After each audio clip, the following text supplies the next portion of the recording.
In 1983, the Occupational Safety and Health Administration, or OSHA, published their Hazard Communication Standard. This important standard was often referred to as the Employee Right to Know Standard because it was developed to ensure that workers had access to information and training about the hazards of the chemicals and products they were exposed to at work. One of the major requirements of OSHA's HAZCOM standard was for manufacturers and distributors of hazardous products to develop and make available material safety data sheets for their products. But while the OSHA standard mandated very specific health and safety information about the products be provided on the material safety data sheets, HAZCOM was a performance-based standard, meaning there was no specific format that had to be utilized by the manufacturers and distributors when developing their MSDS, nor were there any standardized hazard ratings or precautions. As a result, MSDSs took on all shapes and forms, in part because manufacturers and distributors used different formats as they prepared these documents. As you can imagine, that led to a lot of frustration among workers. Eventually, it was determined that the OSHA HAZCOM standard, as written, was not meeting its original intent, which was to help employees know exactly what they were working with, how it could harm them, and most importantly, how to protect themselves. So, in 2012, OSHA revised their hazard communication standard and did away with the requirements for material safety data sheets. Now, manufacturers and distributors of hazardous chemicals and products will have to start providing a new informational document called a Safety Data Sheet, or SDS. While the information contained on new safety data sheets is very similar to that appearing on the old MSDSs, the information will now have to follow a specific format and order. There is also a standardized hazard classification system that must be utilized on all SDSs to convey information about the physical and health-related hazards associated with that product. And the revised HAZCOM standard now requires that employers train their employees on how to read and understand the new GHS Safety Data Sheet format. So the standard changed from Employee Right to Know to Employee Right to Understand. As part of the revision to their HAZCOM standard, OSHA adopted the GHS formatting requirements for safety data sheets. GHS stands for the Globally Harmonized System of Classification and Labeling of Chemicals. The GHS is a standardized system, meaning there will be consistency in the information appearing in safety data sheets. This system was developed by the United Nations, which means that once fully adopted and implemented, safety data sheets for products from around the world will be prepared in a standardized format, which is important in our global economy. In the new format, all safety data sheets will be broken down into 16 separate sections. The sections will always have the same titles and will always appear in the same order. Now let's take a look at the information that must appear on GHS compliant safety data sheets, starting with Section 1. Section 1 on safety data sheets is titled Identification. This is where you will find the name of the product as it appears on the container label, and in some cases applicable synonyms or chemical classification codes used for the product. You will also find supplier information, including the name of the manufacturer or distributor of the product, their address, and emergency contact number. And on some safety data sheets you may see supplemental information about the product, such as the intended use for the product, directions for its use, and possibly an expiration date. All this information must match that appearing on the container label. The second section of a safety data sheet is titled Hazard Identification. Here you will find the GHS hazard classifications for the product, including those for each health hazard and physical hazard, and their individual ratings in applicable hazard categories. You will also find the appropriate signal word associated with the product. There are only 2 signal words that are used in the GHS system, either the word danger, which indicates a relatively severe or immediate hazard, or warning, which indicates a less severe but still potentially harmful level of hazard. This section will also display one or several hazard statements. Statements such as these 2 examples give employees a quick warning about what hazards are associated with the product and differ according to the classification and categories of hazards presented by the product. Section 2 of the safety data sheet also displays applicable precautionary statements. These are also standardized in the GHS system and in general convey information about how to prevent or lessen exposure to the hazards of a product. And something fairly new to us here in the United States are pictograms. Pictograms are standardized icons that let workers quickly identify the types of hazards associated with the product. There are 8 different pictograms for the health and safety hazards covered in the GHS system. A more detailed explanation of hazard statements, precautionary statements, and pictograms is provided on our online tutorial titled GHS Labeling Requirements, which is also available for free on our website. And last but not least, information about any unclassified hazards that are not covered in the GHS system, such as combustible dust, will be provided in this section. Section 3 of Safety Data Sheets, titled Composition and Information on Ingredients, identifies chemicals contained in the product. This could be a single ingredient for a pure substance, or 2 or more ingredients if the product is a mixture or contains impurities or stabilizers that contribute to the hazards of a product. You will also find the common name and any synonyms that may be used for the product, as well as the applicable Chemical Abstracts Services or CAS number. When the product is a mixture of hazardous chemicals, the safety data sheet will also list the concentration of all ingredients which are classified as hazards, expressed in either percentages or ranges by weight. And for chemicals where a trade secret is claimed, there will be a statement that the specific chemical identity and or its composition have been withheld as a trade secret. Section 4 on a safety data sheet describes the initial first aid measures that should be administered by responders to anyone who has experienced a chemical exposure. This information includes a list of aid for different routes of exposure, such as contact with eyes or skin, inhalation, or ingestion. Also included will be a description of the most common symptoms of overexposure, including those which are acute or delayed, and recommendations for immediate medical care and special treatment that may be needed in some severe cases. Section 5 provides the manufacturer's recommendations for fighting a fire that involves their product.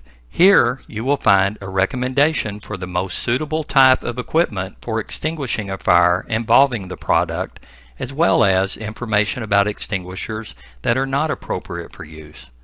You will also find details about specific hazards that may develop when the product is involved in a fire, as well as hazardous byproducts that may be generated during the combustion of the chemical.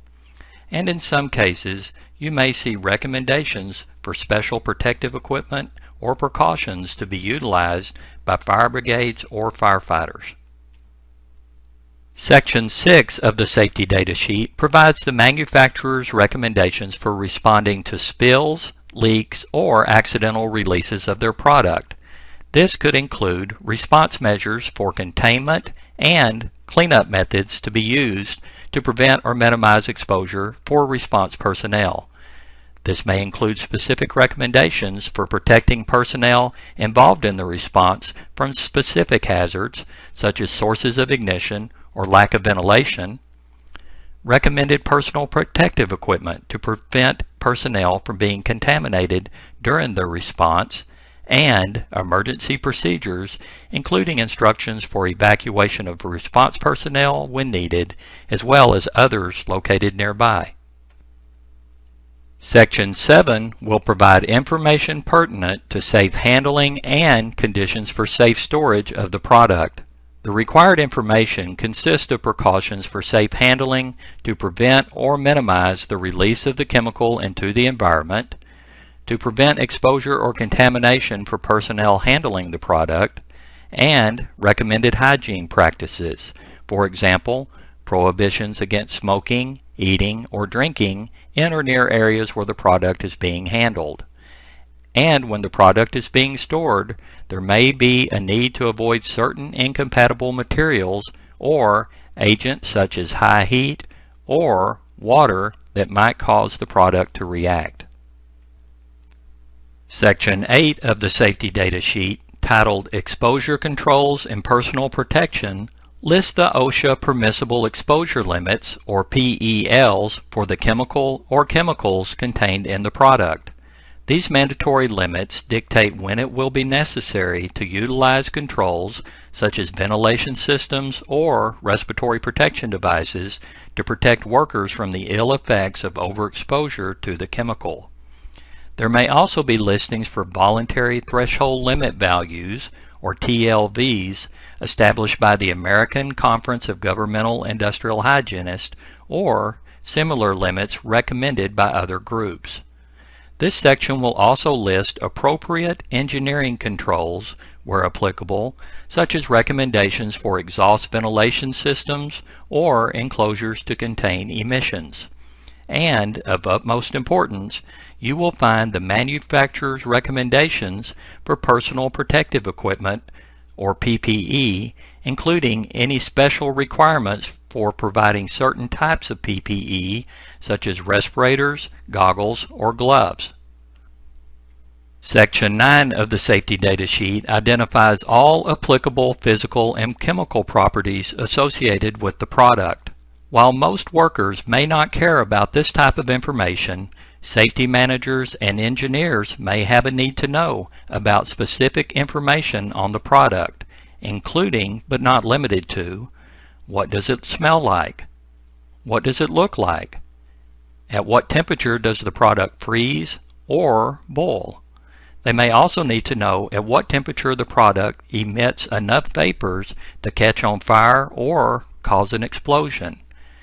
How much vapor must be present at the point of ignition to burn or cause an explosion, and are the vapors heavier than air or lighter?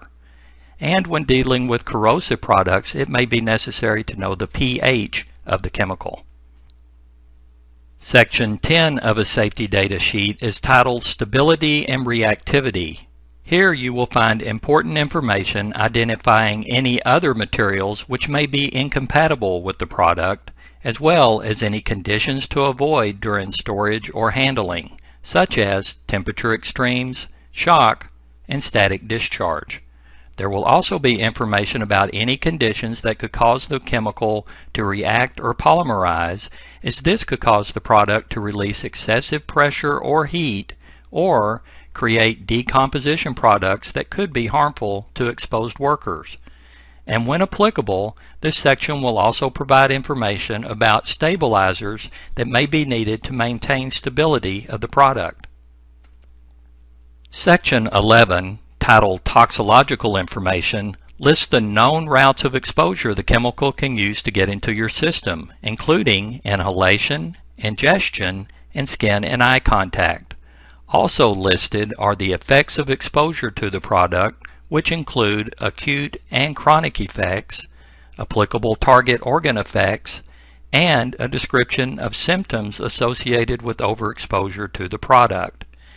There will also be specific measures of toxicity where applicable, such as LD50. That is the estimated amount of a substance expected to kill half of exposed test animals in a single dose. And if a chemical is listed as an actual or potential carcinogen, that information will be provided in this section too. Section 12, Ecological Information. Section 13, Disposal Considerations. Section 14, Transportation Information, and Section 15, Regulatory Information, all deal with requirements regulated by other entities such as the Environmental Protection Agency or the Department of Transportation. Therefore, these sections are not regulated by OSHA, but appear in the safety data sheet to be consistent with the GHS format. And finally, Section 16 of Safety Data Sheets, titled Other Information, lists details such as the date the safety data sheet was prepared, if this is the original version issued or a revised version, and in some cases an overview of any changes that were made during the last revision. And in some cases, the manufacturer or distributor may choose to put other information about their product in this section, as well as any applicable disclaimers. Employers are responsible for gathering new safety data sheets for all hazardous chemicals and products to which their employees are exposed, and make sure they are readily accessible during each work shift to employees while they are in their work areas. And employers must provide training to their workers regarding the new safety data sheet format. All these things must be done by the deadlines established by OSHA in their revised hazard communication standard. Speaking of deadlines, here is an overview of some very important dates. The revised hazard communication standard, which requires the use of GHS compliant safety data sheets, was published on March 24, 2012. Manufacturers and distributors of hazardous chemicals and products have until June 1st of 2015 to begin distribution of the new safety data sheets. However, many of them have already started providing safety data sheets that meet the new format or will do so long before the due date. Therefore, OSHA requires employers to get a head start and begin training all their workers on how to read and understand the new safety data sheets, and they have until December 1st of 2013 to get that training complete. And on a related note, employers must also update their written hazard communication programs to reflect the changes brought about by the adoption of the GHS system of labeling and hazard classification. So in review, the revised OSHA Hazard Communication Standard, which has the goal of making sure employees understand what hazardous chemicals and products are in the workplace and how to work safely with and around those items, requires GHS compliant safety data sheets be developed and provided for all hazardous chemicals and products. These safety data sheets are standardized in format, will always be comprised of 16 sections that appear in the same order, and provide standardized warnings and precautions applicable to the product. Also, employers must provide training for affected workers so they can find and understand the information that appears on safety data sheets. If you have any questions about the GHS format for safety data sheets or about the hazards of any of the products you work with, contact your employer safety representative, or feel free to contact the safety professionals at OSHA Training Services through our website.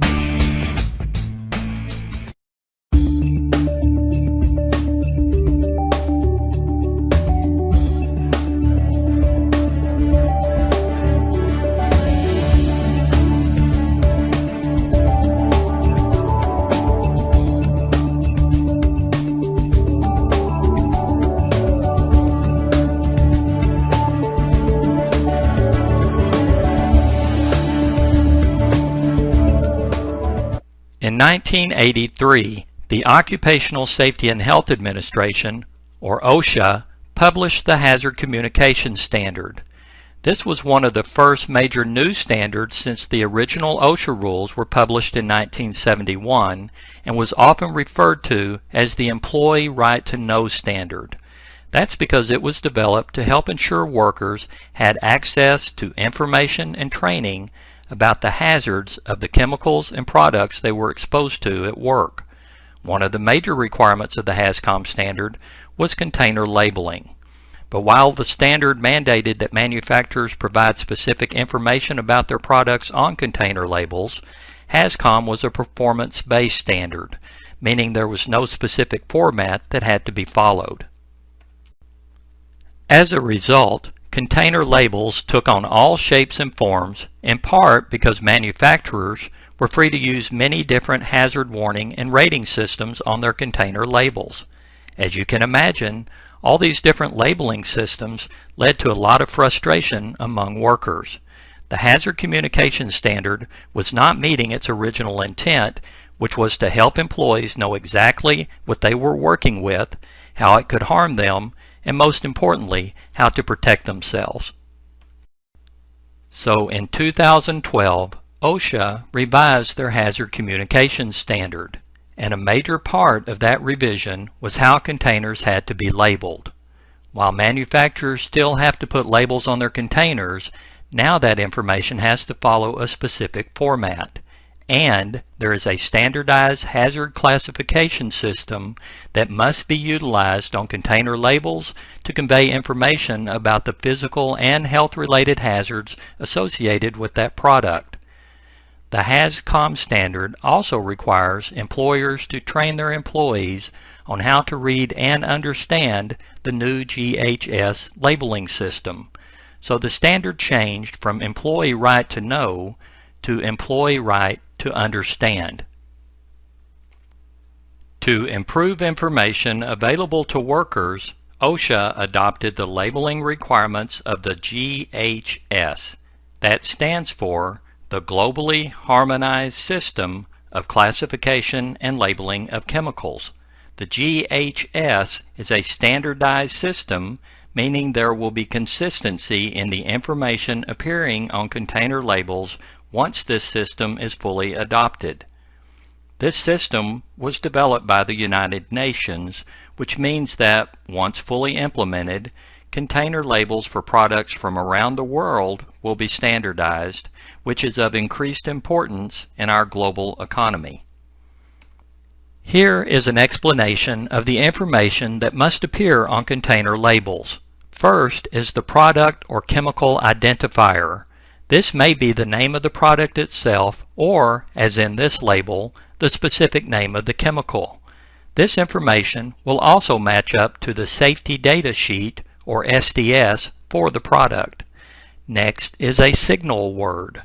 There are only two that are used in this system, either the word danger, which indicates a relatively severe or immediate hazard, or warning, which indicates a less severe but still potentially harmful level of hazard.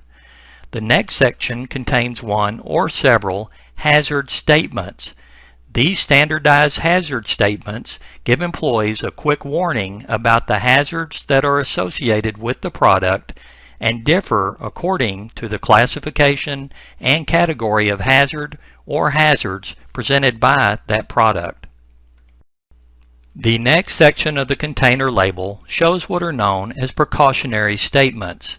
These too are standardized in the GHS labeling system and in general convey information about how to prevent or lessen exposure to the chemical, as well as considerations for storage of the product, first aid procedures to be used when accidental overexposure occurs, and, where applicable, information on how to respond to an accidental spill or release of the product, as well as information about its proper disposal.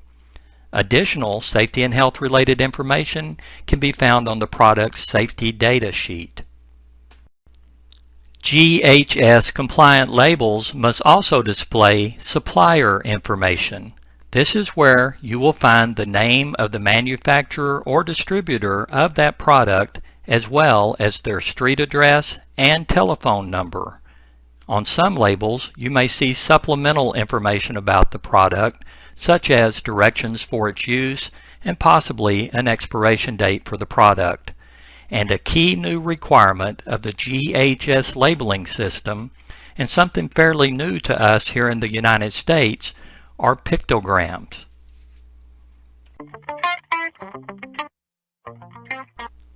Pictograms are standardized icons that alert workers to the various hazards of the product in a container. There are 9 different pictograms used in the GHS labeling system. Pictograms will appear on all container labels, each one depicting a different health or safety hazard applicable to the particular product in that container. Some labels may have only one pictogram because there is only one class of hazard associated with that product. However, most labels will probably display multiple pictograms. By the way, pictograms appearing on a product label can also be found on the safety data sheet for that product, where you can get even more detailed information about hazards and recommended precautions. The first pictogram we will discuss is an icon of a flame. Obviously, this is associated with flammable liquids, solids, and aerosols and will appear on labels for those products. This pictogram will also appear on labels of products that emit flammable gases, those which are pyrophoric, which means the chemical can possibly ignite within minutes of being exposed to air, self-heating chemicals, self-reactive chemicals, and organic peroxides, which are found in many products such as catalyst and curing agents. This pictogram of a flame over a circle identifies materials that are classified as oxidizers. While similar in appearance to the flame pictogram we just covered, oxidizers are actually materials that cause or contribute more oxygen to the combustion process, making other materials burn much more rapidly than they normally would. So care must be taken to avoid storing these products near flammable and combustible materials. The third pictogram depicts an exploding bomb and appears on products that are explosive. It can also be found on labels for self-reactive products and for organic peroxides. The compressed gas cylinder will appear on labels of cylinders of compressed gas under pressure. Care must be taken when handling these cylinders because in the right conditions, a broken regulator or valve can cause the cylinder to become a projectile. Also, when a compressed gas leaks into an enclosed space, such as through a leaking hose or crack valve, the gas can fill up the space and cause an oxygen-deficient atmosphere. And some gases are liquefied so they can be placed inside a cylinder. Some of these gases rapidly expand and cool when released from the cylinder and can even cause frostbite injuries if the gas makes contact with any part of your body. The corrosion pictogram will appear on labels affixed to containers of corrosive chemicals and products. Obviously, getting something corrosive onto your skin could cause a chemical burn, and the same could be said if you get any into your eye.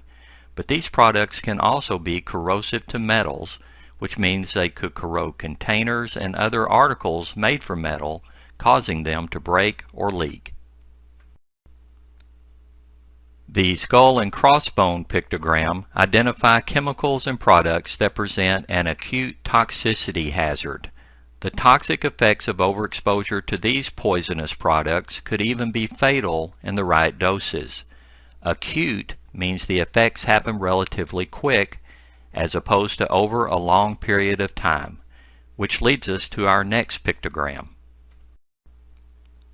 The health hazard pictogram identifies toxic chemicals and products that can cause health problems over a long period of time, such as carcinogens, which can lead to cancer, mutagens, which can cause alterations in your DNA and affect your offspring, reproductive hazards, which could affect the ability of men and women to have healthy children, respiratory sensitizers, which could cause you to have an allergic reaction when exposed to that chemical at even low levels after you have had an initial overexposure. Chemicals that can cause damage to or affect the function of certain organs, and aspiration toxicity hazards, which could lead to the development of chemical pneumonia. A very broad category of chemicals and products are identified by the next pictogram, which is an exclamation mark. This symbol is associated with several products and chemicals that, relatively speaking, represent lesser levels of health hazard, but still require you to take precautions. For example, many chemicals and products are considered an irritant to your skin or to your eyes, while others can have a similar effect on your respiratory tract when they are inhaled. This icon also covers chemicals that could cause you to have an allergic skin reaction after subsequent exposures, and some of these chemicals could have an acute effect on your health that, while less severe than those identified by the skull and crossbones pictogram, still require you to utilize precautions so you don't suffer any ill effects.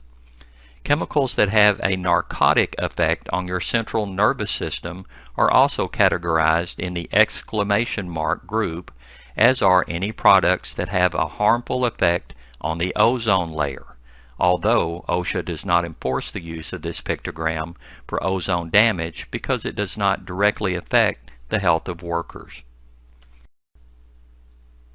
And finally, this last pictogram appears on labels of chemicals and products that are considered toxic to plants and aquatic animals. However, while this pictogram may be required by other agencies to appear on container labels, OSHA does not enforce the use of this pictogram since it will not directly affect the health and safety of exposed workers. As previously mentioned, at least one, but in many cases 2, 3, or even more of these pictograms will appear on the labels of containers of chemicals and products covered by the OSHA Hazard Communication Standard, as well as on safety data sheets. So read them and heed them, as you will need to be aware of the hazards posed by the various products you use at work. Also, keep in mind that pictograms are not intended to replace all other hazard identification symbols, as some of those are required by other government agencies, such as the Department of Transportation or Environmental Protection Agency, so you may continue to see them on containers along with pictograms. And in addition to containers of chemicals and products that we purchase from vendors, employers will need to make sure that all in-house labeling systems incorporate the required information by the deadlines established by OSHA. Speaking of deadlines, here is an overview of some very important dates. The revised Hazard Communication Standard, which requires the use of GHS compliant labels on containers, was published on March 24th of 2012, and OSHA is giving manufacturers and distributors of hazardous chemicals and products until June 1st of 2015 to make sure all containers display the updated labels. However, many manufacturers and distributors are already starting to use compliant labels on their containers, or will be doing so long before the due date. So OSHA requires employers to get a head start and begin training all of their workers on how to read and understand those labels, and they have until December 1st of 2013 to get that training done. On a related note, employers must also update their written hazard communication programs by June 1st of 2016 to reflect the changes brought about by the adoption of the GHS system of labeling and hazard classification. So in review, the revised OSHA Hazard Communication Standard requires GHS compliant labels to appear on all containers of hazardous chemicals and products. Those labels are standardized in the information that must appear including the display of all applicable pictograms, which are visual icons that identify the various classifications of hazards associated with the products. And employers must provide training to all affected workers so they understand the information that appears on those labels. If you have any questions about the GHS labeling system or about the hazards of the products you work with, contact your employer safety representative or feel free to contact the safety professionals at OSHA Training Services.